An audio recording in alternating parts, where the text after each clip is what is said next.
Welcome to this weekend's edition of the News 12 Connecticut Education Notebook. I'm Amelie Wilson. Today we are talking about autism, a neurological disorder and a complex developmental disability that affects brain functions. In fact, 1 in every 110 children is diagnosed with autism. New Canaan resident and author Dr. Les de Villiers has written a book all about autism, and really it's called Life About Lauren, and it's about your daughter.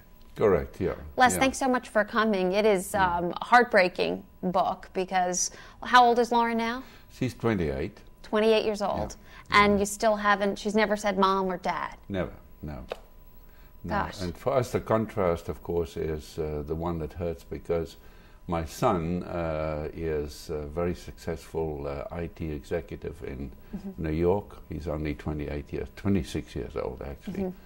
And getting married soon, and we know that Lauren will probably never get married, and that unless a miracle happens, he won't speak. And you've written all about it from her birth. At first, you thought everything was going to be okay, but she wasn't smiling, and really tell us about the first signs. Well, you know, originally we thought we had the perfect child. She's beautiful. And Ruth, who's quite a bit younger than I am, my wife, Ruth, and I were both coming out of failed marriages. Fortunately, no children in our first marriages. And of course, I was around 42, 43 years old. Never really knew what a child should be doing at different stages. Ruth was in her 30s. And we just thought the child was perfect. She was always quiet. We could go to dinner and to lunch and take her along and so forth. And then, of course, at about the age of 2 or 3, we thought, well, look, something's wrong, you know, something severely wrong, because she's not talking, she's smiling, rarely smiling, if. And then we started, you know, going to our pediatrician in Canaan, and he referred us to a neurologist, and the first shocking moment was when he did tests on her, and he said, "I'm very concerned about your daughter." And we couldn't bluff ourselves any longer. And that was really the telling moment. And from then onwards, it was different kinds of diagnosis, and eventually they came to diagnose her as being autistic. Of course, autism bespeaks our ignorance because it includes a whole range of people or children who could be either brilliant savants or, in Lauren's case, nonverbal. That's about 35% of the spectrum would be nonverbal people. But they have one thing several things in common. They really don't socially mix that well. Some of them have the flapping of the hands and all kinds of signs. And if you have more than 3 or 4 of a specific number of signs or indications, the diagnosis would be autism.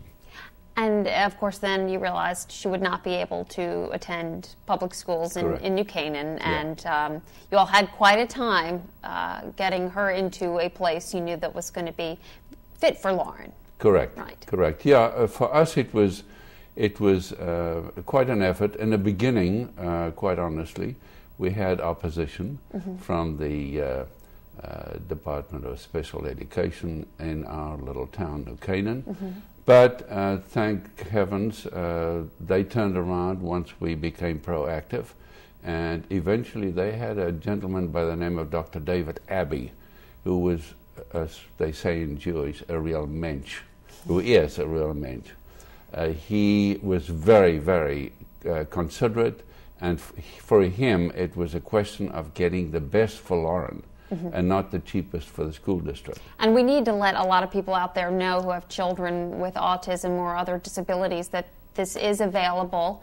There are lots of resources out there for your children. Correct. And of course, you write all about it in the book. And, yes. We can get the book at Amazon.com. Yes, right? correct. And it's also now on Kindle, by the way. Easy enough. And a little bit cheaper on Kindle.